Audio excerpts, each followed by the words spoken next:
E aí, tudo bem? Tô passando aqui rapidinho para dar um recado para vocês. Eu sou o Alessandro Santos. Em breve chego no seu tocador com o podcast O Que Vem Depois, nova produção da Central 3. É um podcast desenvolvido por mim, no que eu tenho chamado de uma jornada rumo ao desconhecido. Nos episódios trago sempre especialistas em temas promovendo debates e discussões sobre o nosso futuro, misturando política, ciência e cultura pop. Tudo junto e misturado.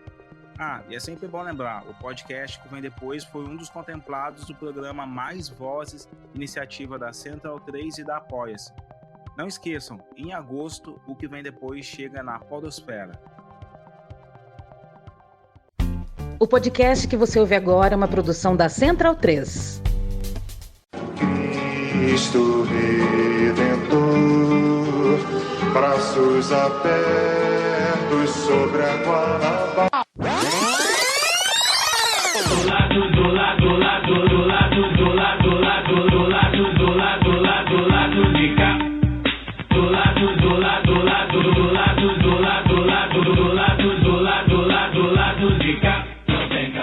Bom momento, ouvintes da Central 3. Hoje é quarta-feira, dia 21 de agosto de 2024 e eu sou o Caio Belandi, direto do Sauí Estúdio com o lado B do Rio 329, chegando no seu feed. Hoje o time novamente desfalcado, o Fagner voltou a desbravar o Brasilzão aí a trabalho de novo, mas o Daniel Soares voltou de férias, descansado, tá disposto aqui para trabalhar, tá comigo aqui no Sauí e claro, a Luara Ramos via internet. Também com a gente aqui no seu estúdio, nossa amiga da casa, uma figura que a gente admira muito, que a gente está sempre aí junto. A gente já entrevistou várias vezes, já participou de live, enfim, uma pessoa que a gente considera realmente uma nossa amiga, Rose Cipriano, professora de educação especial, conselheira dos direitos das mulheres de Duque de Caxias, filiada ao Movimento Negro Unificado e articuladora do coletivo Minas da Baixada e candidata a vereadora pelo PSOL de Duque de Caxias. Rose, um prazer tê-la aqui, como sempre, a gente gosta muito de tê-la aqui, de acompanhar o que você faz nas redes, nas ruas, pra gente é um barato, obrigado por ter aceitado o convite. Eu que agradeço, né, tá retornando a essa casa, então pra gente é muito importante, então a gente fica muito feliz de estar aqui hoje, principalmente sabendo que a gente tá falando da região metropolitana, Caxias, Baixada Fluminense. É isso. Então quando encontra um espaço para poder falar desse lugar a partir da potência, a partir da nossa candidatura, né, das lutas que a gente tem no território, é fundamental porque a gente sabe que muitas vezes acaba ficando ali escondidinho, né, a Baixada, a região metropolitana. Então, prazerzão estar aqui com vocês e um salve para todo mundo que está nos ouvindo. A gente costuma falar, né, Daniel, que a Baixada às vezes é o lado C, né? Que às vezes nem do lado B. Não, mas como a gente é lado B, então é o lado B de Baixada também. Então tem que trazer a Baixada pro diálogo. A gente está tentando trazer cada vez mais. Dani, bem-vindo de volta. Saiu uma notícia aí, hoje, né, que o uso da capacidade instalada na indústria chegou a 83,4%, um percentual acima da média de 79,7% registrada nos últimos 11 anos e retomando, assim, a índices observados entre 2010 e 2014. Não lembro o que teve nessa época. O que aconteceu de lá para cá, não sei. Pois é. Os dados são do Ministério do Desenvolvimento, Indústria, Comércio e Serviços. É o Ministério do Alckmin, né? É o Ministério do Geraldo, Dr. Geraldo. Tem isso. Essa é uma estatística que se junta a algumas outras que a gente tem visto, que representam sinais de que a economia brasileira vai, aos poucos, voltando a um nível aceitável e se recuperando da última década perdida, né? Que dos últimos 10 anos, a gente pode dizer assim, é uma década perdida para a economia brasileira. Sim. O dado, na verdade, saiu semana passada, mas eu só vi hoje, né? Porque eu estava de férias, como você colocou, na própria agência do gov.br. Capacidade instalada, né, é o conjunto a capacidade de produção potencial, né, da indústria. E esse uso de 83% significa que 83% do que pode ser produzido está sendo produzido. E quando você tem uma capacidade instalada ociosa, significa que você não precisa fazer investimento para produzir mais. Você está produzindo naquele nível porque não está havendo demanda para a saída daquela produção. Ou seja, o investimento já foi feito, já os empresários e o governo, se forem empresas públicas, já gastaram o dinheiro necessário para montar aquela infraestrutura e ela está lá ociosa porque simplesmente não há demanda. Então, uma capacidade instalada, a baixa utilização de capacidade instalada, significa que o país está em recessão, está abaixo do seu potencial, né? Então, você observou uma alta utilização da capacidade instalada no segundo governo Lula, na segunda metade dos anos 2000, sorte, obviamente, e durante os primeiros 3/4 do governo Dilma, digamos assim. A partir de 2014, esse dado começa a cair, despenca em 15, né, que é ano de crise. Eu lembro, inclusive, quando foi feito o golpe, o impeachment, em 2016, a expectativa da própria direita era de uma recuperação econômica rápida a partir da história lá da fadinha da confiança. Mas a fadinha da confiança era até mais ambiciosa, era de retomada dos investimentos.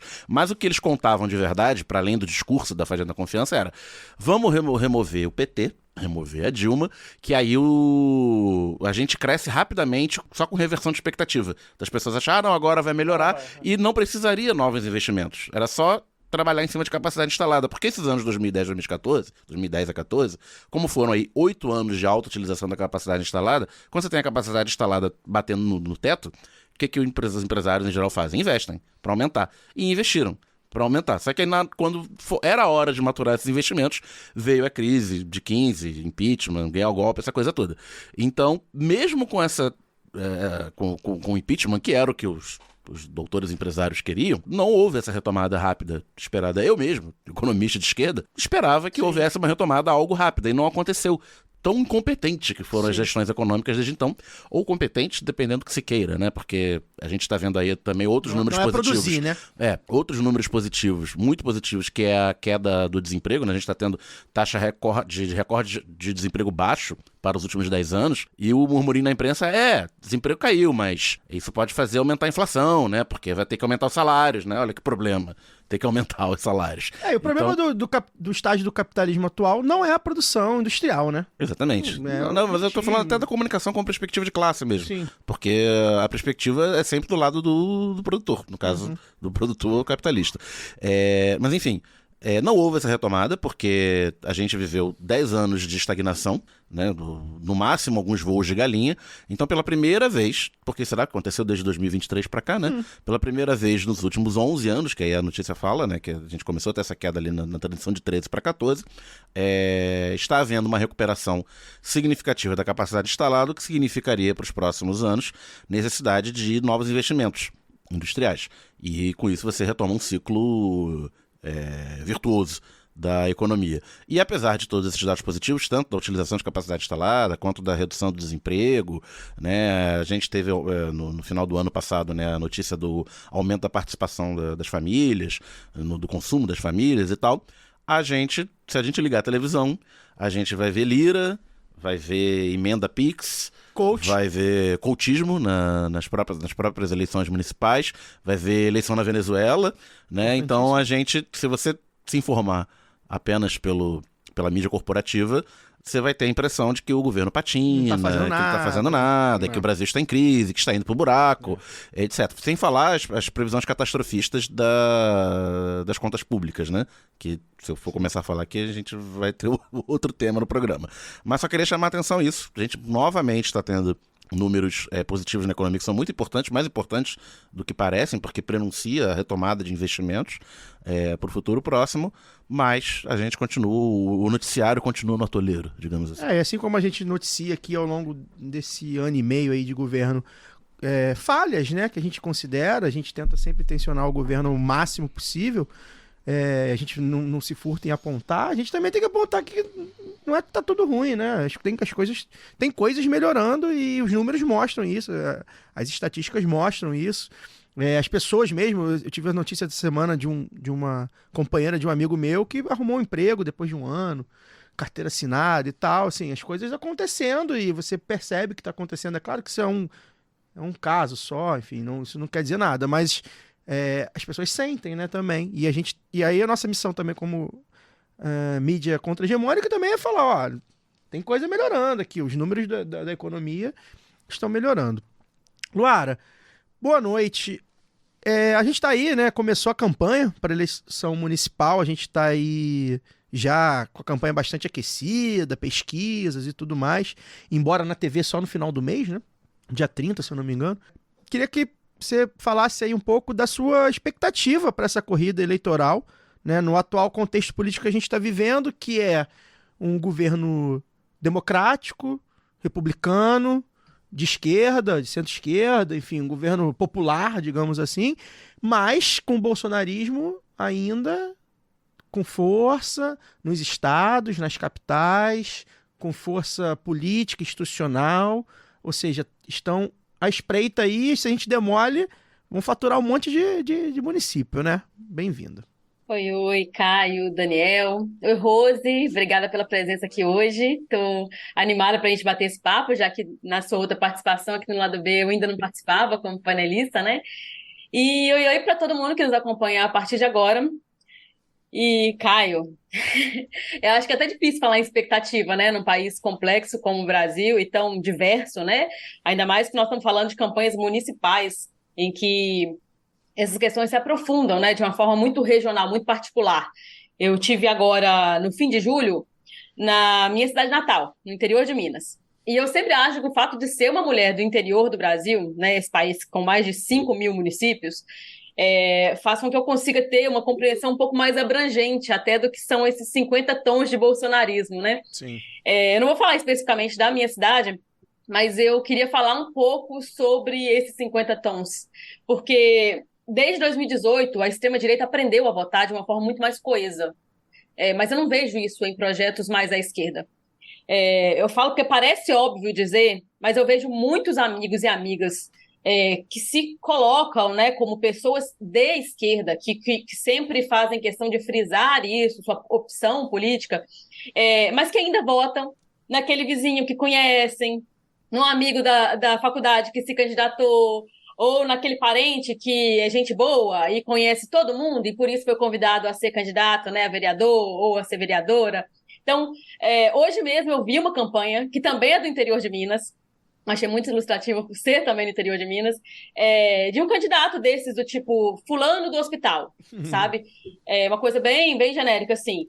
E, pô, um trabalhador, beleza, tá, mas a camisa dele dizia, não é sobre política, é sobre pessoas. E não, gente, é sobre política mesmo. É sobre projeto de sociedade, de cidade, de país.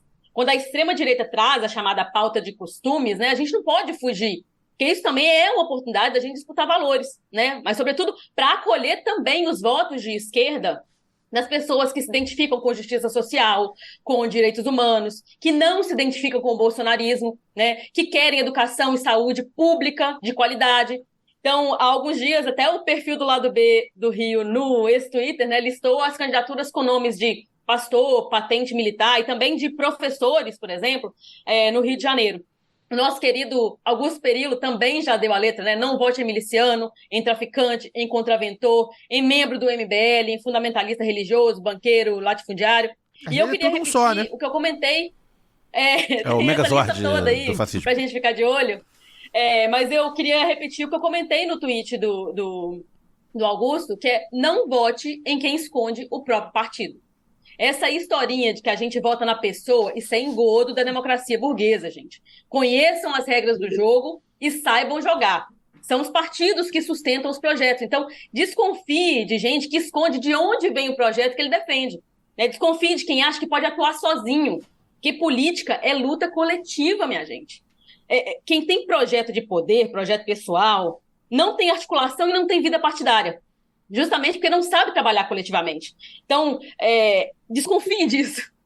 Quem se aliar a partido de aluguel para puxar voto e acabar elegendo as mesmas pessoas que depois votam contra os trabalhadores e as trabalhadoras, não terá o meu voto nem o meu apoio. E aí, eu quero deixar esse recado e dizer, né, que desejar já, a gente vai conversar aqui com uma candidata, então quero desejar uma boa campanha para todo mundo, sem fake news, né, com debate honesto e lembrando, vamos votar em quem está do nosso lado. Inclusive, Lara, no sistema proporcional, né, que é a votação para o legislativo, a gente literalmente vota no partido. Né? A gente, quando está votando num candidato, está votando em todo o partido ou federação, caso seja um partido federado, e caso o nosso candidato não seja eleito, a gente, mesmo que o nosso candidato não seja eleito, a gente está contribuindo para a eleição de outros candidatos daquele partido. E que vão ter um alinhamento com aquele projeto, é isso que a gente precisa entender. A pessoa não vai votar sozinha, ela vai ser enquadrada de alguma forma, entendeu? Os partidos fazem isso, gente, votam por bancada, se articulam assim, articulam inclusive cargos que vão ocupar. Isso não é, pessoas ficam falando de, mas tem que ser cargo técnico, aquele conversinho assim, é política, minha gente, não tem esse negócio, já é sobre pessoas, as pessoas estão ali para fazer política, elas vão fazer. Agora, que política a gente quer? É isso que nós vamos decidir no dia da eleição. É isso. Antes da gente iniciar o nosso papo, tem aqui uma série de recados. O Lado B do Rio está concorrendo ao prêmio Melhores Podcasts do Brasil. A gente está disputando aí na categoria Assuntos Diversos. E de fato, né? São muitos assuntos diversos que a gente trata aqui. Você pode votar todo dia, um voto por categoria por dia até o dia 15 de setembro. No site prêmiompb.com.br, prêmiompb.com.br, né? E MPB de Melhores Podcasts do Brasil. Aproveite e vote em outros podcasts da Central 3 que você ouve, que eles estão concorrendo também em várias outras categorias. Ajude-nos a ser astros da MPB. Pois é. Já está no ar a pesquisa com ouvintes do Lado B. Esse aqui, então, é muito importante, tá, gente? O intuito é a gente conhecer o máximo possível da nossa audiência para poder melhorar os pontos fracos que a gente tem, reforçar os nossos pontos fortes e entregar um Lado B ainda melhor para você. A pesquisa é rapidinho, assim, em poucos minutos, e o link vai estar na descrição do episódio, também está nas redes sociais do Lado B. Então a gente pede muito para que você participe da pesquisa, compartilhe com os grupos e pessoas que ouvem o Lado B, ou mesmo aquela pessoa que talvez não seja uma ouvinte regular, mas que já ouviu uma vez na vida, você que está ouvindo a primeira vez hoje. Também pra gente é importante você dar seu feedback sobre o programa de hoje que você tá ouvindo. Enfim, pra gente é fundamental saber o que vocês têm a dizer do Lado B, porque a gente às vezes tem alguma ideia, a gente recebe uns feedbacks na rede social, mas não é a mesma coisa de ter uma pesquisa de opinião, né? E ainda nos recados, a gente está convidando também a todos e todas que estão aqui no feed de podcasts a ir lá no nosso YouTube, né, assinar o canal do YouTube do Lado B para conferir os episódios do novo Lado B Revista e também, eventualmente, os videocasts, né? A gente, de vez em quando, aí, mais ou menos 2 vezes por mês, a gente tem feito o programa também em vídeo. Então, a gente pede para você acessar lá youtube.com/Lado B do Rio, ativar as notificações para não perder, né, os conteúdos do YouTube do Lado B e também deixar seu comentário, deixar seu feedback. Bem, vamos ao que interessa. Rose, você novamente coloca seu nome à disposição da população de Duque de Caxias nessa candidatura a vereadora pelo PSOL. O cenário eleitoral, a gente tem uma audiência muito grande fora do Rio, fora do estado do Rio, inclusive, então é importante explicar, né? O cenário eleitoral hoje para a Prefeitura de Caxias, provavelmente, pelo que mostram as pesquisas e as tendências, vai polarizar 2 figurões da cidade, né? O Zito, né, tá atualmente no Partido Verde, já esteve em 300 partidos, tá tentando... O ambientalista José Camilo Zito. Essa realmente é muito boa. Me quebrou essa, hein? Que tá tentando voltar aí, já foi prefeito também 300 vezes. Com a ajuda da federação, né? O PV faz parte da federação PT-PCdoB. E o Washington Reis, que teve mandatos seguidos e está tentando emplacar o seu sobrinho com a ajuda de 14 partidos de direita, um megazord, assim, o tal do Netinho, rapaz. E aí, Rose, em que pese o pessoal está apoiando a candidatura do Wesley Teixeira, né, do PSB, que corre por fora, eu queria saber como é que você analisa a sua candidatura e as candidaturas para a Câmara do PSOL, da Federação com a Rede, nesse contexto, que é um contexto que a gente sabe, né, bastante adverso e que também, acho que simbolicamente mostra como anda a política de Duque de Caxias, né? Eu queria te ouvir. Bem, eu queria começar falando que, assim, Duque de Caxias, né, esse ano é o 2º colégio eleitoral, até a última eleição era o 3º. A gente tá falando... Nova Iguaçu. Passou São Gonçalo. Passou São Gonçalo. Então a gente está falando aí do 2º colégio eleitoral do estado do Rio de Janeiro. Ou seja, é uma cidade com uma potência política muito grande para o estado e para a Baixada Fluminense, a maior cidade da Baixada Fluminense. E o que eu tenho dito para as pessoas é que a gente está vivendo aquela situação assim, nós temos 2 notícias. Uma boa, e a boa é que, efetivamente, depois de 8 anos, né, existe a possibilidade de tirar essa dinastia da família Reis, porque a gente veio de Washington Reis, elegeu o tio e agora coloca como pretendente o sobrinho. Então esse ano se configura aí para a gente conseguir quebrar esse domínio aí dessa família, essa transferência de poder. Essa é a notícia boa. E a notícia ruim é que traz, né, de lá de trás, alguém que já foi também prefeito da cidade. E aí a gente não consegue avançar num campo que seja num campo mais à esquerda efetivamente. Né? Embora eles tenham se denominado aí a esquerda da cidade, a gente sabe que, se a gente for pegar a trajetória dos vários partidos pelos quais ele passou, né, o Zito não está nesse campo. Então, hoje a gente tem esse cenário em Duque de Caxias, né, que pra gente, é o que eu tenho dito, né?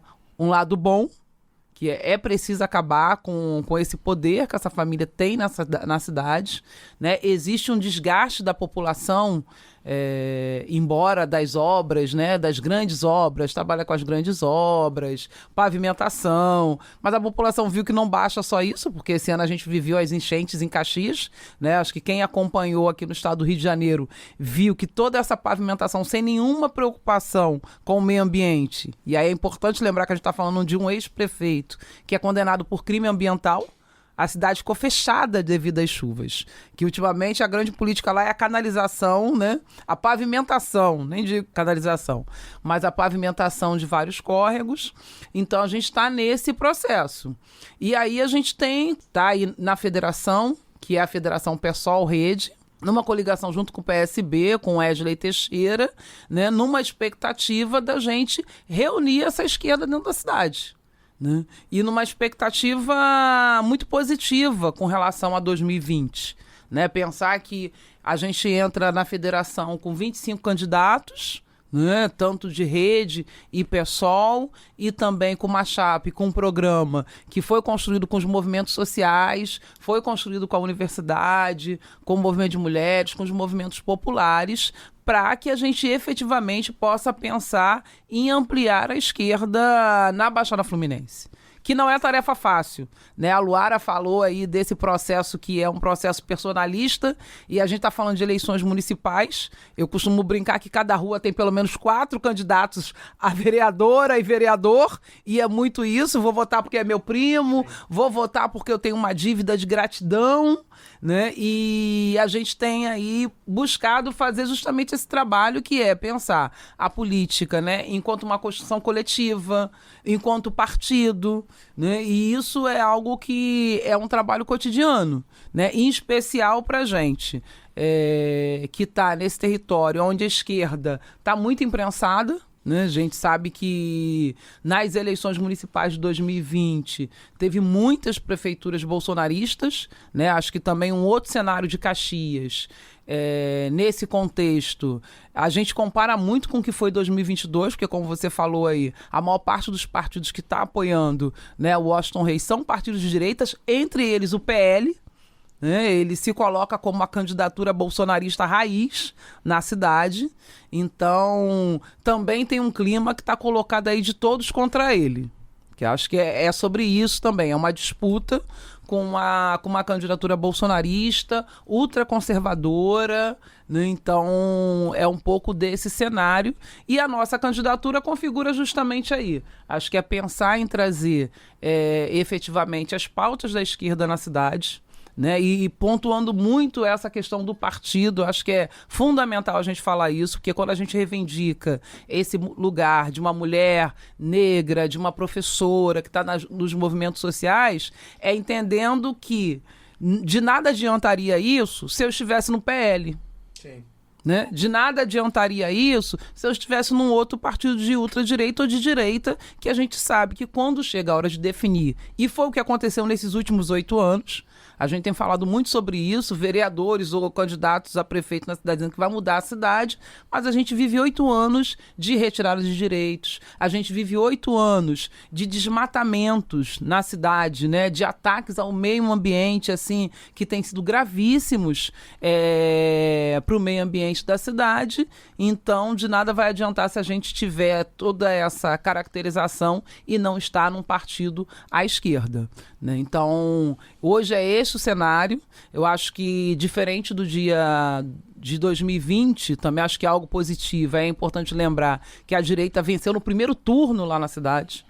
Então, um segundo cenário é que nós vamos ter segundo turno esse ano, né? E isso é bastante importante para a gente trabalhar esse processo de democracia, trabalhar essa conscientização da população. E se apresentar, né, como uma candidata dos movimentos sociais lá em Duque de Caxias. Só situando antes da pergunta da Luara para o ouvinte que não é do estado do Rio de Janeiro, né, o grau de proximidade da família Reis com os Bolsonaro e tal, a falsificação do cartão de vacina do Bolsonaro, que ele está respondendo e tal, que foi preso lá, o Coronel Cabelinho, foi em Caxias. Foi feita na Secretaria de Saúde do Caxias, do então prefeito Washington Reis. Não, Exatamente. E eles fizeram questão de espalhar outdoor por vários locais. A escola com o nome do pai do Bolsonaro. Com o nome do pai do Bolsonaro. Esse é o nível com atual. O nome da mãe também. Esse é o nível atual de Caxias. Lu?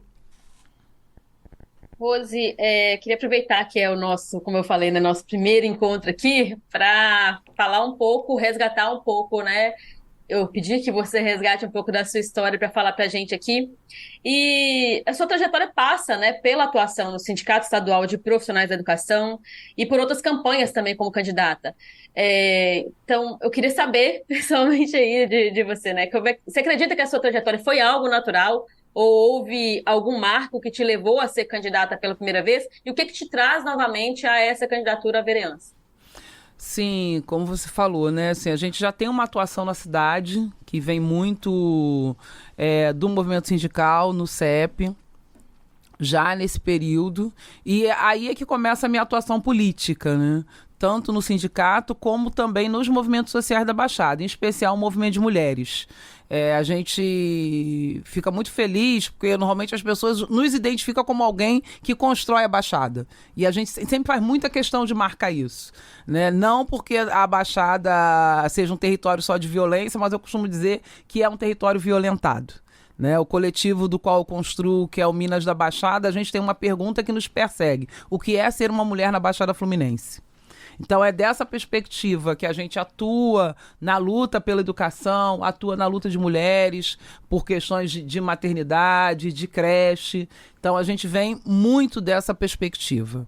E aí é claro, assim, a Lélia dizia que a gente não nasce negra, a gente torna-se negra, né? E eu diria também para a política, né? Apesar de ser filiada desde 2012, minha primeira candidatura no PSOL foi em 2014. E assim como muitas outras mulheres, foi uma candidatura que... foi a candidatura porque a gente expulsou uma galera de direita, porque ainda tem isso, né? Uma galera de direita se filiou no partido, aí foi aquele corre para conseguir evitar que saísse candidato, para que expulsasse, e aí falaram assim: pois é, Rose, hoje a gente não tem mais nenhum candidato. Quem é que vai ser a candidata aí para representar o PSOL? Então foi algo assim que, inclusive, não estava nos meus planos, né? Na época a gente conversou com outros profissionais de educação, pessoas que já acompanham a nossa trajetória, porque deu aquele medinho. E as pessoas falaram: não, você já é uma referência política na cidade, as pessoas reconhecem a sua luta, reconhecem o seu tamanho, então é importante que você seja candidata. Então a minha primeira candidatura, assim como muitas mulheres, foi algo meio que na necessidade. E aí, quando a gente é candidata pela primeira vez, a gente começa a perceber a expectativa e aquele debate que a gente faz da ausência de mulheres na política, da ausência de mulheres negras na política, e em especial num território que é de 13 cidades, onde principalmente à esquerda a gente não vê candidaturas como a nossa.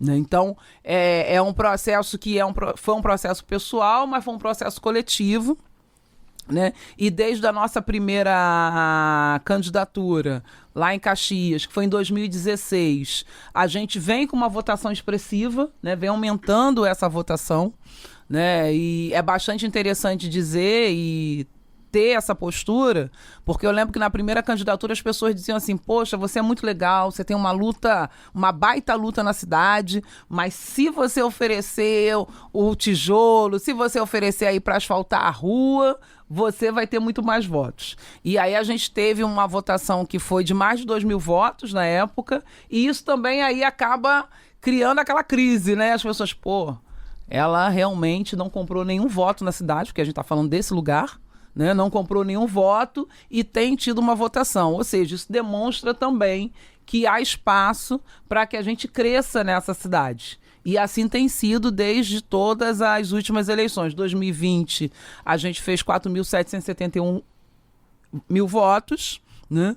Era uma chapa pequena, não era a época da federação, e esse ano existe uma expectativa muito boa na cidade com relação a efetivamente a gente conseguir, no mínimo, eleger 2 nomes na cidade que efetivamente estão na luta, e aí a nossa campanha está nesse bojo, né? De ser uma das campanhas que está nessa perspectiva aí da gente contribuir para pelo menos 2 eleições lá em Duque de Caxias, né? E mantendo os nossos princípios, né? Que é o princípio da construção coletiva, que é o princípio das lutas populares, da defesa do meio ambiente, da defesa da educação e do diálogo com uma população que o grande desafio para a gente é se fazer conhecido.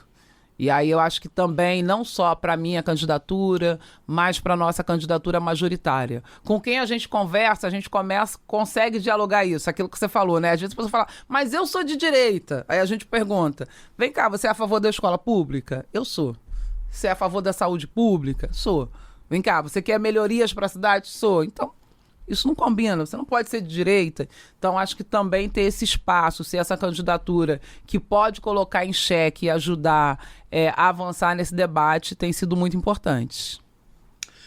Rose, você comentou aqui na abertura, né, que Caxias já é o segundo colégio eleitoral do estado, passou São Gonçalo, é um município muito populoso, muito extenso, né, vai da linha vermelha, ali, do entroncamento da linha vermelha, no limite com o Rio de Janeiro até a Serra, né, no limite com Petrópolis.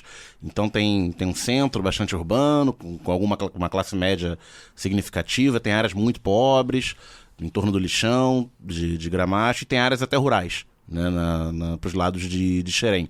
Como é que você vê nesse município, né, tão dísparo e tão desigual, a possibilidade de atuação de um mandato de esquerda na Câmara Municipal, que vocês seriam o único, talvez, um de 2 mandatos. Você falou da ausência de mandatos de esquerda na Baixada Fluminense. Então, como é que você vê o papel de um mandato de esquerda minoritário, que seria dentro de uma correlação de forças da cidade num município como esse? Sim, apesar dessa descrição que você está dando, e é exatamente isso, tem uma característica que a gente tem dialogado muito com as pessoas, que Duque de Caxias também tem um movimento social pujante, né? E aí eu vou falar da educação, do CEP, vou falar do movimento de mulheres, vou falar da luta por moradia, da economia agrícola na cidade, dos assentamentos. Então, também a nossa candidatura parte desse lugar. É uma candidatura que vem do diálogo com os movimentos sociais. E aí a gente precisa olhar para dentro da Câmara, né? E principalmente para a gente entendendo que, com certeza, nós seremos uma minoria e uma oposição na cidade, a gente entende que esse mandato precisa ecoar essas lutas. E aí é muito do que a gente fala, assim, não é para ser um mandato de si mesma, né? Não é um mandato que é para ser da Rose Cipriano. E, inclusive, quando a gente se coloca como vereadora, essa foi uma das preocupações. Porque eu dizia, não adianta eu ser vereadora se não tiver um diálogo com os movimentos sociais, se não tiver para fora da Câmara, né, um suporte e com quem a gente possa dialogar. Então, acho que primeira função, né, primeiro compromisso desse mandato é ecoar as vozes dos movimentos sociais, né, que nos últimos anos, assim, têm sido atacados violentamente. Às vezes, as pessoas caracterizam a nossa candidatura apenas como da educação, né? É óbvio que a educação é o meu lugar como a gente diria aqui, né? Onde eu piso, onde eu atuo, e a gente tem muitas demandas, mas com certeza essa é uma candidatura que, como eu falei, dialoga com o movimento de mulheres, movimento de moradia, de juventude, que são movimentos importantes na cidade, né? E que têm atuado cotidianamente aí contra os ataques que tem sofrido dessa família.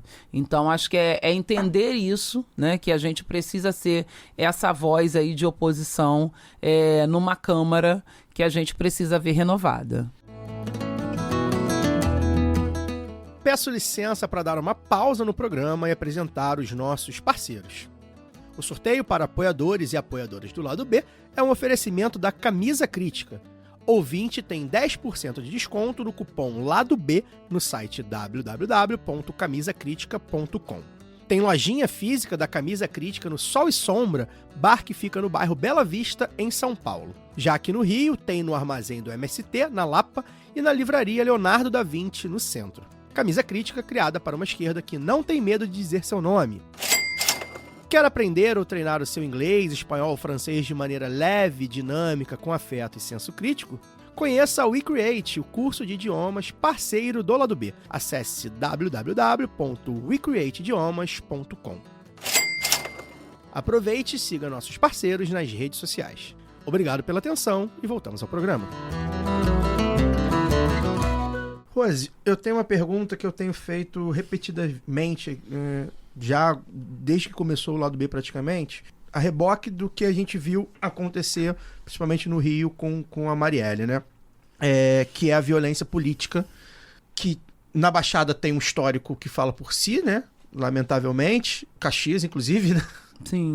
Tem um histórico próprio disso, ainda mais próprio dentro da Baixada. Mas também a questão de corpos negros, uma mulher negra, uma mulher preta, que coloca não só a sua militância, não só a sua ideologia, mas também seu corpo político para o debate público. E a gente vive tempos violentos. Perguntei isso para a Maíra do MST, que esteve aqui recentemente, e pergunto isso para você sobre violência política na campanha. Como é que você, primeiro, se você lida com isso, já lidou com isso nas suas campanhas? Eu acredito que sim, por ser uma mulher preta, da Baixada, de esquerda, né? Como é que você lida com isso nas redes? Porque a gente sabe que nas redes, pelo que a gente vê, os estudos e os relatos, as pessoas são ainda mais violentas nas redes, né? Se encorajam mais. No pessoal é mais difícil, né?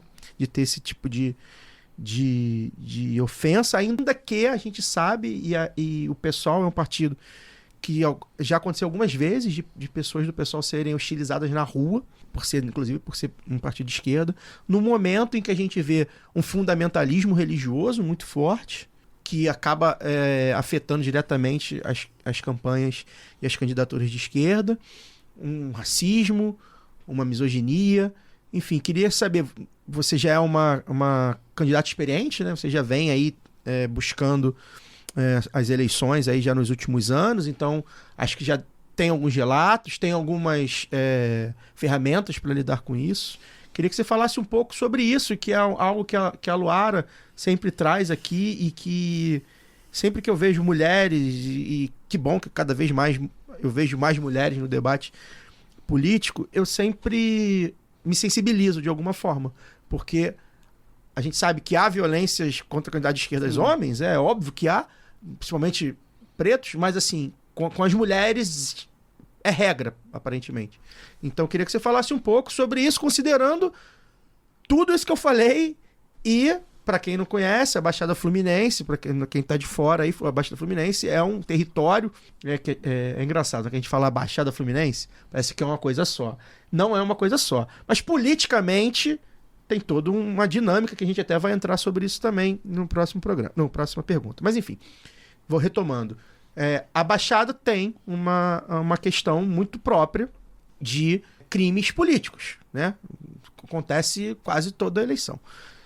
Embora, normalmente, os alvos sejam questões, normalmente, entre eles, né? Enfim, sim. Queria que você falasse um pouco sobre a sua experiência de maneira política, né? Como uma candidata, uma pessoa que compõe um partido, que milita, mas também como pessoa, né? Você é uma pessoa, é a Rose, né? enfim, é uma pessoa também, que tem medos, que tem, enfim. Queria que você falasse um pouco. Bem, os corpos das mulheres pretas são corpos políticos, né? E não diferente. Eu, como uma mulher negra, retinta, o meu corpo é político. Então, nesse sentido, esse racismo, essa misoginia, a gente já sentiu na cidade muito mesmo antes da gente vir a ser candidata, né? Se tornar uma figura pública político-partidária. Até porque a gente sempre teve um enfrentamento ali com o poder local. Então, a gente já sofreu violências políticas. Por exemplo, a gente já teve um vídeo que fizeram especialmente para falar da nossa atuação no sindicato. E foi um vídeo que viralizou, assim, na cidade, né?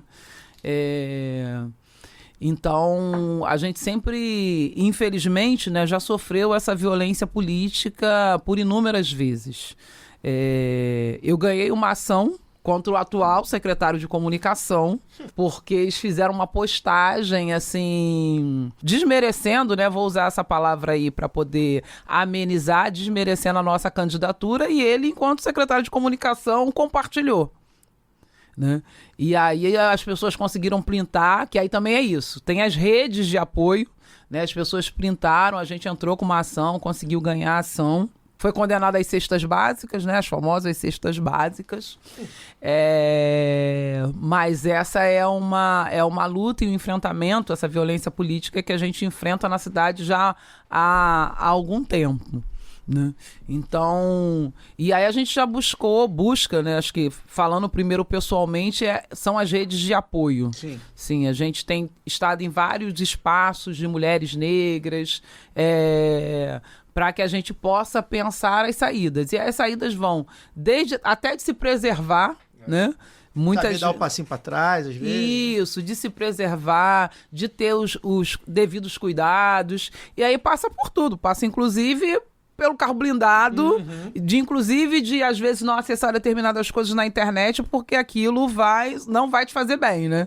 Então, a gente vem pensando essas questões, tomando esses devidos cuidados.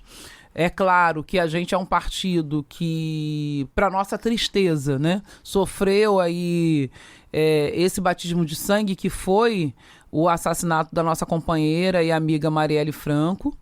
Às vezes muita gente diz assim, mas eu não entendo, né? Por que isso aconteceu?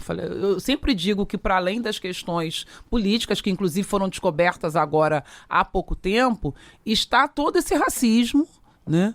E que é incapaz, né, de permitir que uma mulher negra, lésbica, favelada esteja nesse lugar, né? Porque, assim, não tem como, e aí eu não estou dizendo que teria que acontecer com qualquer outro parlamentar, não, mas não percebeu que foi a trajetória, né, do Marcelo Freixo, que foi, né, durante muito tempo do PSOL, o ícone do combate às milícias no Rio de Janeiro, e conseguiu sobreviver a tudo isso.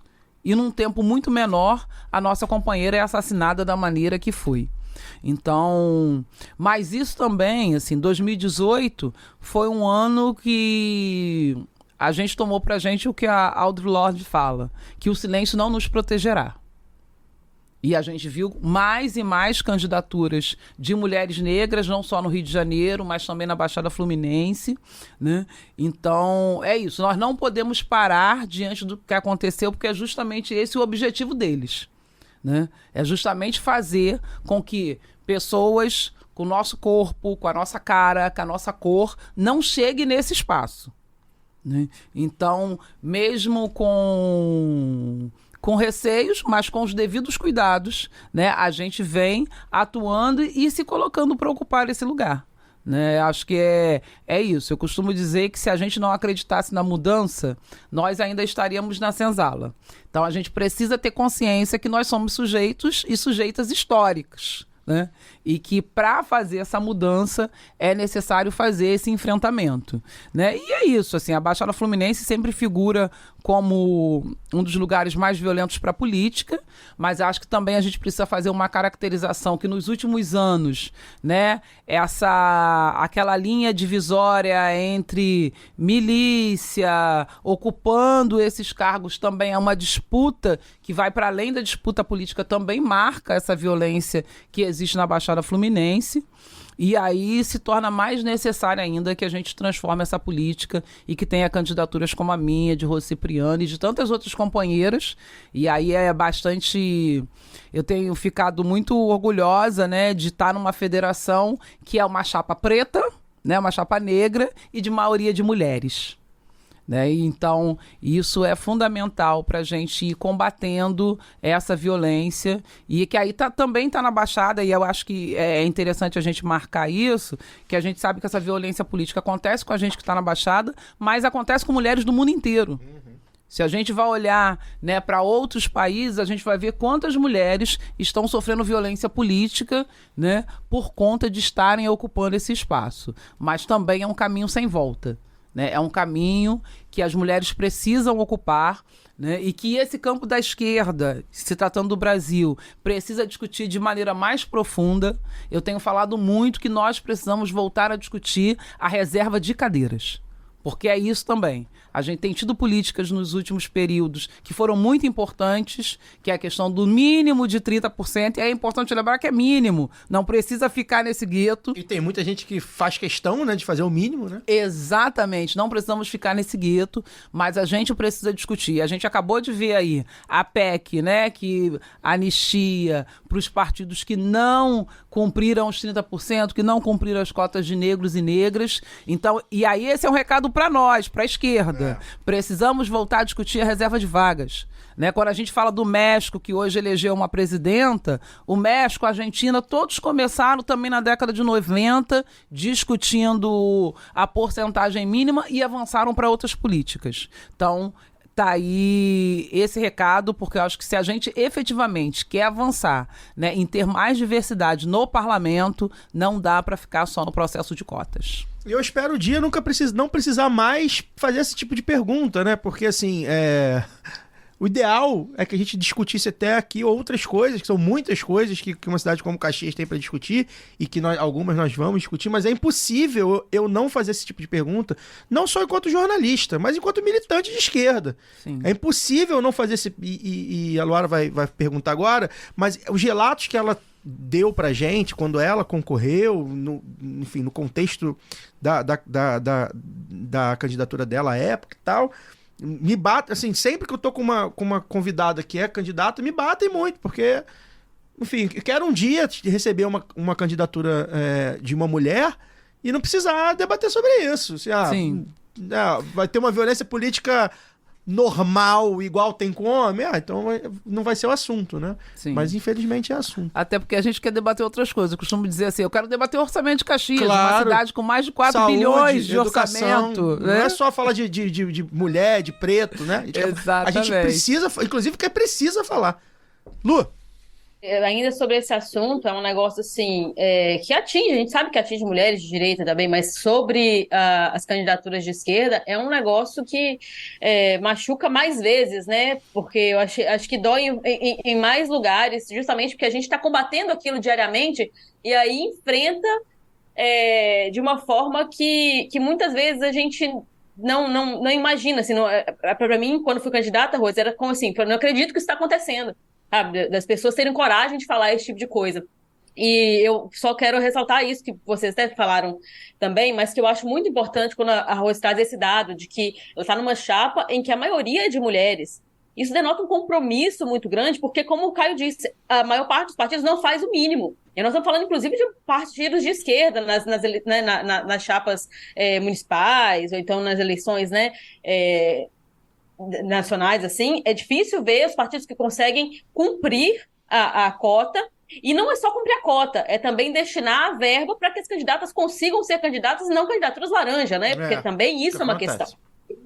E então, quando a gente vê esse compromisso, e E aí a gente precisa, né, ressaltar que o PSOL tem um papel pioneiro mesmo, né, nisso, de trazer candidaturas de mulheres negras, que depois a gente começou a ver com mais frequência no país, candidaturas jovens também.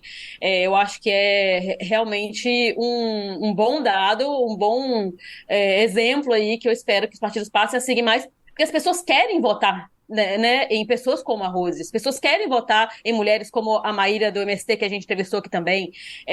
Só que às vezes não sabe nem que existe e que essas pessoas estão atuando ali há tanto tempo nos movimentos sociais.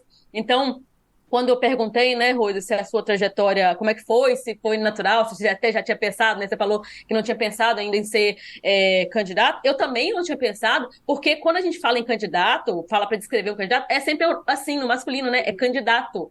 Então é difícil para as pessoas até imaginarem. Eu lembro que as pessoas não acreditavam que eu era candidata, e demoraram a entender que eu era candidata, achavam que eu estava fazendo campanha para alguém.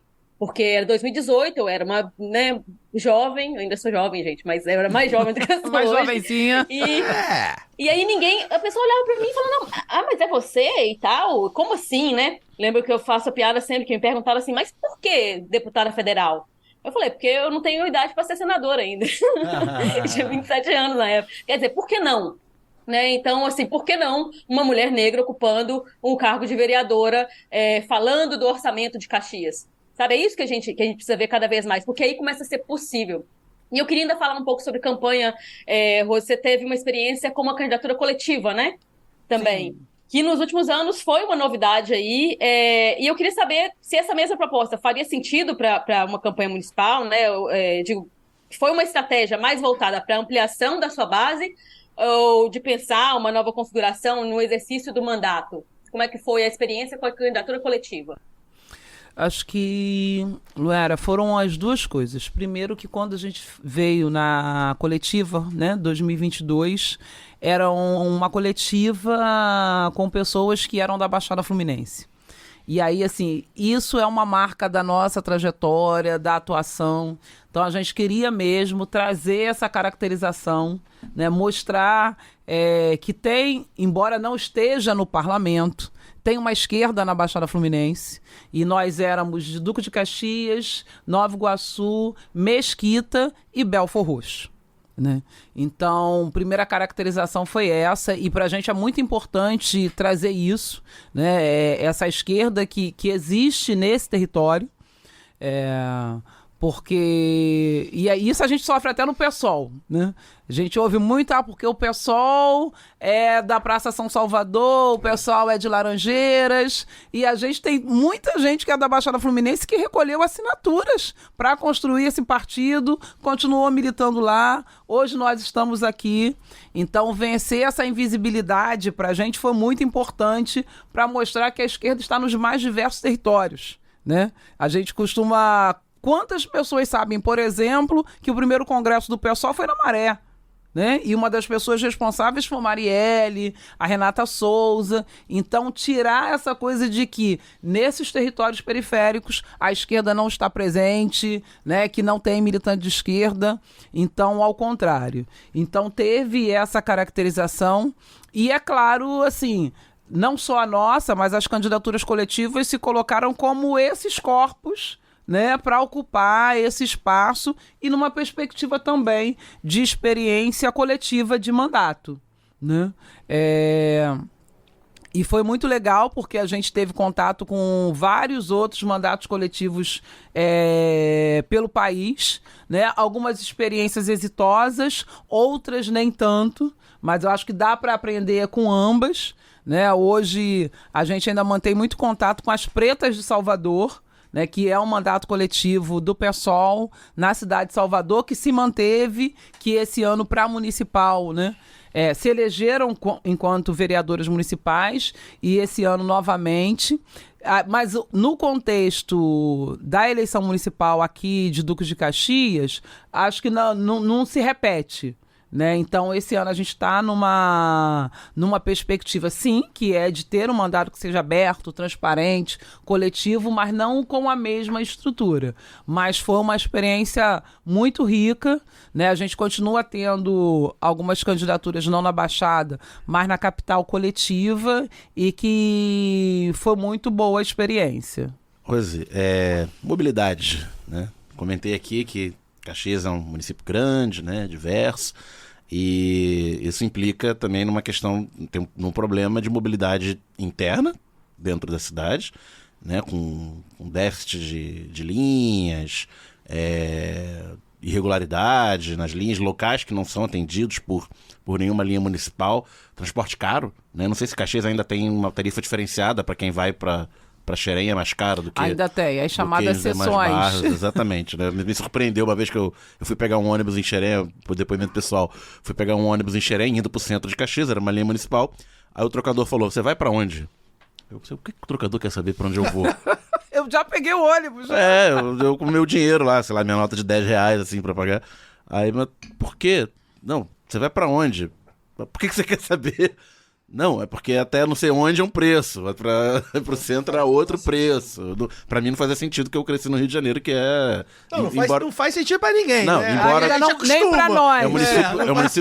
É um município até mais extenso e tem a tarifa unificada há mais de 30 anos.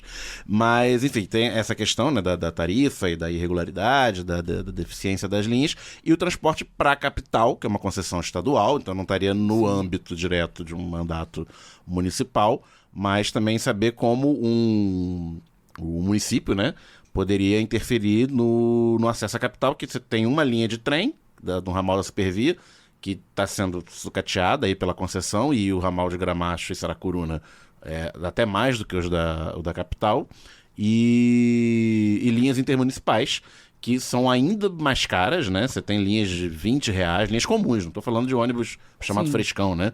Linhas comuns, chegando a custar R$20, também com problema de frequência, né? De irregularidade, e que agora, com a implantação do BRT Transbrasil, né? Para quem não sabe, quem não é do Rio de Janeiro, a Avenida Brasil, além de ser a principal via de acesso da Zona Oeste da capital centro, é uma das principais vias de acesso da Baixada ao centro, junto com a linha vermelha. E os ônibus da Baixada não pegam a calha do BRT, então eles caíram no mesmo engarrafamento que os carros, né? Então, quem pode pegar o BRT vai direto, mas quem está vindo da Baixada pega o engarrafamento e pega os reflexos, né? Nas vias que vêm da Baixada, no caso de Caxias, sobretudo a rodovia Washington Luiz. Então, como é que o seu mandato pensa trabalhar a questão da mobilidade das concessões municipais e como poderia influenciar na questão do transporte intermunicipal? E eu complemento, não só para falar de transporte, mas também dessa integração entre os municípios da Baixada, que é algo que é muito cobrado, né? E ainda não tem só na questão mobilidade, mas uma atuação política conjunta, né? Para tensionar, inclusive, a capital, que muitas vezes é quem dita as políticas públicas que afetam as pessoas da Baixada. Então, aproveitar a pergunta da mobilidade para falar também sobre um pouco como, no âmbito da Câmara dos Vereadores, como dialogar com as outras câmaras de vereadores. E no caso do transporte intermunicipal, a gente pensa sempre no acesso ao centro da capital, mas o acesso aos municípios vizinhos é ainda mais complicado que o transporte público. Se o Chico estivesse aqui com a gente, ele sempre diz assim, que o PSOL é um partido pequeno com mania de grandeza. E a gente está dizendo que a candidatura é uma candidatura pequena, mas com espírito de grandeza. Porque uma das coisas que a gente tem discutido é essa questão da interlocução entre as cidades, né? Uma das propostas que a gente colocou é essa, um diálogo, né, entre outras vereanças e outras cidades para a gente pensar as cidades da Baixada Fluminense, mesmo entendendo que é um mandato municipal. E aí, em se tratando de transporte, isso é fundamental, começando pela cidade, né? A cidade, e aí vamos lembrar que transporte, né, é concessão pública, então não é um cheque em branco, né? E a gente tem falado muito e questionado, né, e pensado sobre as concessões que existem na cidade, que já são as mesmas há anos. Eu brinco que eu me alfabetizei lendo TREL. Essa é a piada interna, tá, gente? Pra quem tá fora. Né? Era TREL, TREL. Descobri que sabia ler. e a TREL continua com a concessão na cidade, assim como a União, como a Santo Antônio. Então, acho que a primeira coisa é pensar e fiscalizar essas concessões, porque é o que vocês estão dizendo, assim, final de semana, praticamente, os ônibus desaparecem da cidade. É muito mais difícil você andar entre os bairros de Duque de Caxias, né, e entre Caxias e Nova Iguaçu, do que você vir para o Rio. É sobre isso, né? Então, discutir essas concessões, discutir a ampliação de horários e de linhas é algo que é fundamental. E aí a gente precisa lembrar que pós-pandemia, né, nós tivemos várias linhas também do Duque de Caxias que desapareceram. Então, assim, várias associações de moradores, grupos de moradores que passaram a questionar ônibus que simplesmente desapareceram. Então, acho que a fiscalização dessas concessões é fundamental. O debate, né, do orçamento que Caxias tem e o debate da tarifa zero é algo que precisa ser colocado. Assim, obviamente... que tá na moda, né? Porque tem alguns municípios, inclusive, governados por direita... Que estão fazendo, né? E conforme se aproximam as eleições, aí começam, né, a prometer, a fazer alguns... Agora Caxias tem tarifa zero. Em 2 bairros. Em 2 bairros da cidade, né? Milagrosamente, faltando 2 meses para a eleição, apareceu em 2 bairros a tarifa zero. O ex-prefeito é secretário de transportes, né, do estado do Rio de Janeiro. Exatamente. E pensando em discutir, né, não só Caxias, mas a região metropolitana, mesmo não sendo da esfera municipal, e aí lembrando disso, né, o ex-prefeito condenado por crime ambiental... é o atual secretário de transporte. Candidato a vice-governador por isso, mas secretário pode. Ele não pode ser vice-governador, mas secretário pode. E aí a gente quer lembrar de 2 coisas, né? Assim, a Baixada Fluminense, Caxias está incluída nela, transporta mais de 1 milhão de pessoas para o Rio de Janeiro para trabalharem. Quase 3 réveillões por dia aí, né? E quando a gente pensa a Supervia, por exemplo, gente... Para quem não está aqui no estado ou na cidade, nós estamos falando que apenas até Saracuruna tem trem elétrico.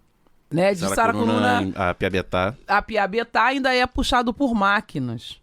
Então, acho que essa é uma dívida histórica com essa população. E é trilho único, né? Isso, o mesmo vai, é o mesmo que volta. Então é de 2 em 2 horas. Trem. Nós estamos falando de trabalhadoras e trabalhadores que têm que acordar às 3h30 da manhã, né, para pegar esse trem, puxar da máquina, descer em Saracuruna e ir para o centro do Rio. E com um serviço que anda cada vez mais sucateado. Antes a gente conseguia ir de Saracuruna até a Central, né? Hoje a gente tem que voltou a ter que fazer baldeação no Gramacho. E o que é isso? Mais tempo no trajeto.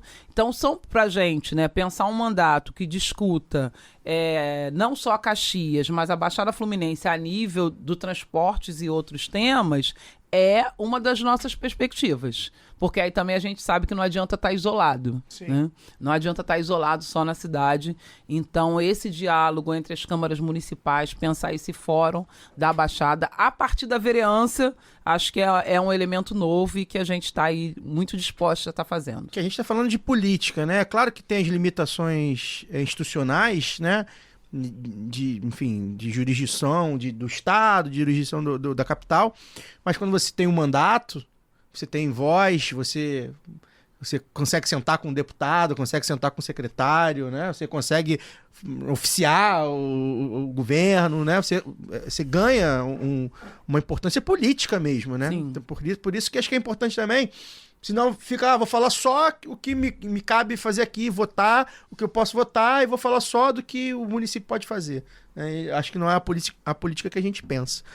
Rose, para finalizar aqui, queria agora falar de educação, porque eu acho que é um tema, primeiro, que lhe é caro pela sua militância, por você ser uma profissional da área, mas porque Caxias também vira e mexe no noticiário, maltratando o professor, sem aumento, com o caso que a gente viu da escola em homenagem ao pai do Bolsonaro. E Caxias era conhecido por ter o melhor salário, né, da região metropolitana. Tinha muito professor que morava na capital, na Zona Sul até, que Era valorizado o concurso de Caxias, ia para Caxias dar aula. Ficou anos sem reajuste.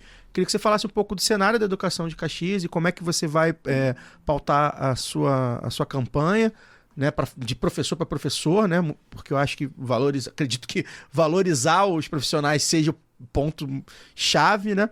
Como é que você vai pautar a sua campanha e seu futuro possível mandato?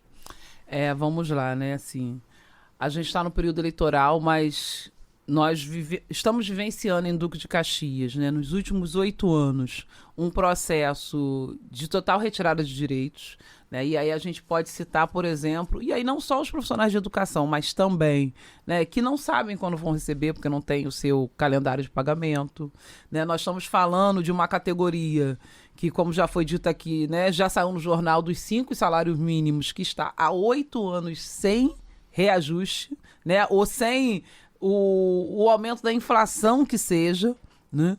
E nós estamos falando de uma cidade que não realiza concurso público desde 2015, né? E o último que foi realizado foi graças a uma ação do sindicato.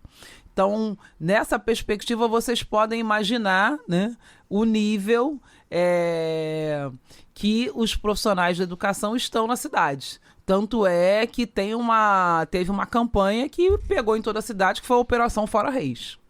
Então, isso vem muito desse processo de desgaste com a educação, né? E aí a gente vê não só uma política de precarização, mas uma política de ataque a esses corpos, em todos os sentidos, porque nós já tivemos o ex-prefeito xingando aposentadas de vagabunda na rua, e isso, assim, não é Rose que está falando. Se vocês procurarem em qualquer rede social, em qualquer meio de comunicação, vocês vão ver, né? Ano passado, 2023, nós protagonizamos uma cena que acho que nenhum professor, nenhum profissional, nenhum cidadão de Duque de Caxias iria imaginar, que foi o ex-prefeito e seus capangas praticamente entrando em luta corporal com várias mulheres, porque nós éramos 99% de mulheres, os homens que estavam eram os companheiros das professoras, né? Que foi algo mais nefasto do que eu já presenciei na minha vida, né? Então, nesse sentido, a nossa campanha tem se configurado, sim, e tem atraído muitos professores que são de Caxias, e não só professores da rede, porque quando eu falo isso, né, trazer essa pauta do concurso público, da valorização do magistério, da estrutura das escolas, porque acho que esse é um outro elemento também que a gente tem colocado, assim, é fundamental a gente resgatar, inclusive, a função da vereadora e do vereador no sentido da fiscalização, né? Eu falei no início do programa o orçamento da cidade, mais de 4 bilhões, e ainda assim no primeiro quadrimestre, por exemplo, a cidade não investiu o mínimo de 25% em educação. É sobre isso que a gente está falando. Então, essa candidatura nesse sentido se coloca, né, e tem atraído muitos profissionais de educação e atraído pessoas que querem ver a educação da cidade melhorar. Porque muitas vezes quando vai falar de educação, e principalmente hoje, se fala do IDEB. Só que a gente precisa falar da estrutura, a gente precisa falar dos profissionais, a gente precisa falar dos acessos. E quando eu falo desses 8 anos, eu falo de precarização para todos que estão na escola. Desde os estudantes até as suas trabalhadoras e trabalhadores. Você falou até do orçamento, né, de Caxias. Eu vim checar aqui, que eu estava na dúvida. Para quem é de fora, né? E mesmo para quem é do Rio e que desse lado de cá, né? Digamos assim, do lado A do Rio, e que ouve a gente, que às vezes, né? Não conhece. Não conhece por qualquer motivo. E assim, a gente fala Baixada, né? As pessoas têm uma imagem da Baixada já montada, que é a imagem que a mídia hegemônica passa pra gente, né? Fala de desigualdade e tal. De falta de investimento, né? A gente tá falando, o PIB de Duque de Caxias é o 20º do país. Tem o polo petroquímico, né? Tem a Reduc, refinaria. Né? Então, assim, a gente não tá falando de uma cidade pobre. Não. Porque quem anda de carro no Rio de Janeiro tá usando gasolina principalmente na refinada em Duque de Caxias. Principalmente na Baixada, eu não vi a lista aqui, teria que pegar, não tenho esse conhecimento, o nosso economista talvez tenha, mas assim, na Baixada vai ter cidades que a economia vai precisar mais criatividade, né? Mas não é o caso de Duque de Caxias. A gente está falando de uma cidade grande, de uma cidade que tem dinheiro para investir. As coisas tem condições de investir. Para isso, a gente precisa, e a gente sempre fala sobre isso, né? E é o nosso papel aqui como mídia contra-hegemônica, levantar candidaturas que saibam fiscalizar, como você falou, e que tenham projetos para que esse tanto de dinheiro seja investido da maneira correta, que isso vai efetivamente mudar a vida das pessoas, né? A gente está falando aqui, e a gente sempre fala das eleições, né? A gente fala das eleições, a gente gosta muito de eleição e tal, mas a gente sabe das limitações da eleição. Sim. Mas quando a gente fala de eleição, a gente fala de voto, quando a gente fala de Rose eleita ou não, quem vai ser eleito para prefeito ou não, a gente está falando de um leito a mais no hospital que pode fazer a diferença para uma vida. Estou falando de uma vida, né? Uma vaga a mais na creche que pode fazer diferença para uma vida, né? Na escola. O asfalto, né? Um asfalto faz diferença para um idoso que está andando, para um carro que vai atropelar alguém. Um semáforo. Então, assim, a eleição municipal, ela tem esse caráter que muitas vezes a gente vê da zeladoria, de cuidar da cidade e tal, embora não seja só isso, porque a gente está falando da eleição que afeta a vida das pessoas diretamente, né? Principalmente em cidades que são não são capitais, né? Porque a capital acaba sempre exercendo um poder político e econômico muito forte, que vem do Estado, que vem da federação e tal. Então não é o caso de Caxias. Então quando a gente fala de voto, de valorizar o voto, de acompanhar as candidaturas que você confia, e a gente sempre confia na candidatura da Rose, a gente gosta muito, acompanha as redes sociais da Rose, porque é uma candidatura que a gente confia. Você que é de Caxias, que não conhece a Rose, tá errado, mas por acaso não conhece, vá conhecer. A gente agradece bastante sua presença, Rose, e deseja que a candidatura seja bem sucedida, né? Que seja uma campanha o mais calma possível que possa ser uma campanha para vereador em Caxias, que tudo corra bem e que, claro, você consiga aqui, quem sabe, voltar como uma vereadora de Caxias, é o que a gente quer. Deixa seu recado final, suas redes, enfim, obrigado. É isso, quero agradecer novamente o convite, sempre fico muito feliz em estar aqui, Luara. Olha, prazer imenso conhecê-la, né? Os rapazes sabem que a Tabata e eu, a gente fica, cadê a mulherada nessa bancada? Então, a gente também está muito feliz de poder estar aqui com você. E é isso, assim, pessoal. Estou em Caxias, estou aqui colocando o nosso corpo nessa candidatura vereadora, que a gente acha que é possível, é importante, é necessária, né? Então, hoje as redes sociais estão aí para nos ajudar. Eu estou no Instagram como @professora Rose Cipriano, e a gente tem falado muito isso. Nas ruas eu falo muito isso. Eu estou aqui pedindo o seu voto, claro, mas eu também quero que você esteja junto comigo, quero que esteja acompanhando, fiscalizando, porque essa é a grande diferença. Não adianta eleger, né? E deixar lá sozinha para ser um mandato de si mesma. Então, quem quiser conhecer um pouco mais da minha trajetória, da minha história, das propostas, contribuir, é só chamar a gente lá no WhatsApp. A gente tem brincado, né? A Rose do Bronze fez escola, então a gente tem brincado, chama a Rose Cipriano 50123 pelo pessoal em Caxias. E muito obrigada pela oportunidade, vamos juntos. Espero retornar aqui, dessa vez com o mandato, e mostrar que é possível, porque tem sim uma esquerda em Caxias e na Baixada Fluminense. Aproveitar para mandar um beijo para minha irmã, minha prima Jéssica, que é lá de Caxias, professora, eleitora da Rose, sempre acompanha a Rose aqui no Lado B. Vai ouvir esse podcast, com certeza que eu vou mandar para ela. Ela de vez em quando ouve, então um beijo para Jéssica, para minha tia Cristina também, que é lá de Duque de las Caixas. Daniel, boa noite. Boa noite, de volta, né? Em definitivo. Aproveitar para mandar um abraço para Mariana e pro Marcos, que nos recebeu a minha e minha família tão gentilmente lá no estrangeiro, ouvintes. Que maravilha, pô, os ouvintes estão aí, Lara, vamos marcar as viagens aí na casa dos ouvintes, pô.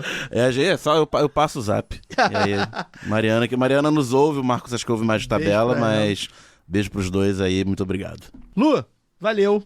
Eu que agradeço, Rose, prazer todo meu aqui, eu já estava animada para esse papo, a gente, né, precisou remarcar, eu já estava ansiosa, porque é sempre bom ver mulheres candidatas e com essa potência. Acho que Rose usa bem essa palavra, porque é isso mesmo, gente. A gente lá atrás brigou, né, nossas companheiras brigaram para que a gente pudesse ter cota, e isso foi discutido, e até hoje, que já é consolidado, ainda tem gente que questiona. Mas quando a gente vê pessoas como a Rose aqui, com tanta qualidade no debate, sabe, pautando com tanta força as próprias ideias, bancando as próprias ideias, porque não é todo mundo que tem essa coragem, inclusive na esquerda, né, Rose? Isso também a gente tem, às vezes, dificuldade, quando eu falei aqui de gente que esconde o próprio partido, tem gente que esconde o próprio partido à esquerda também, gente. Então, assim, é preciso coragem para se colocar. Então, eu te saúdo mesmo, Rose, assim, desejo toda a felicidade, eu falo felicidade mesmo, porque eu tô mandando aqui boas energias, sei o quanto é difícil, mas imagino, assim, né, no território como Duque de Caxias, sendo uma mulher negra, as dificuldades ainda são maiores, então desejo muito sucesso, espero que você volte aqui eleita, vai ser muito bom. Também aí nós vamos fazer outras perguntas aí de ter mais cobranças isso também. Que eu ia falar, vamos cobrar, né? Fazer esse papel, já tô chamando aí, mas chamando as boas energias também para que seja eleita. E agradecer mais uma vez.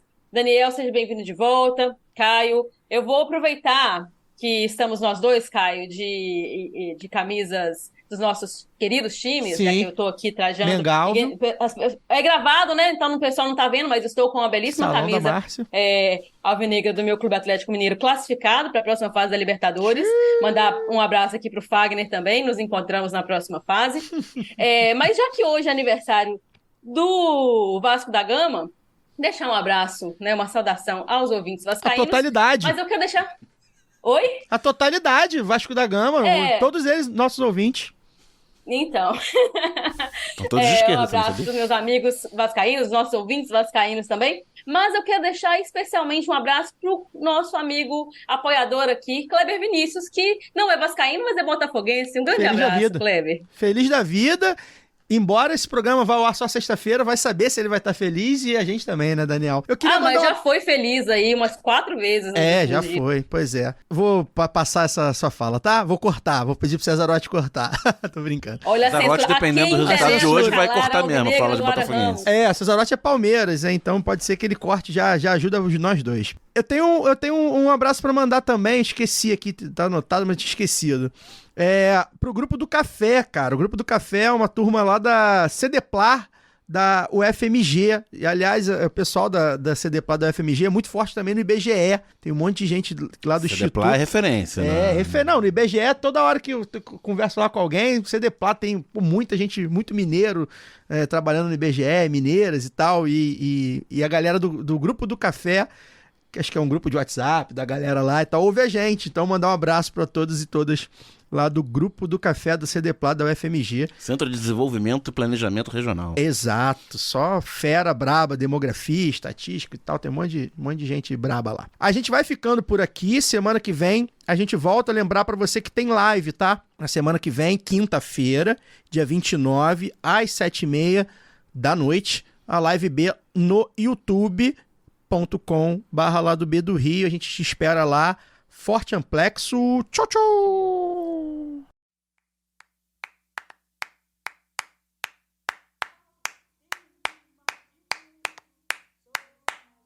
E Povoada é um nome curioso, né? Porque a gente sempre fala de povoada em relação à terra, né?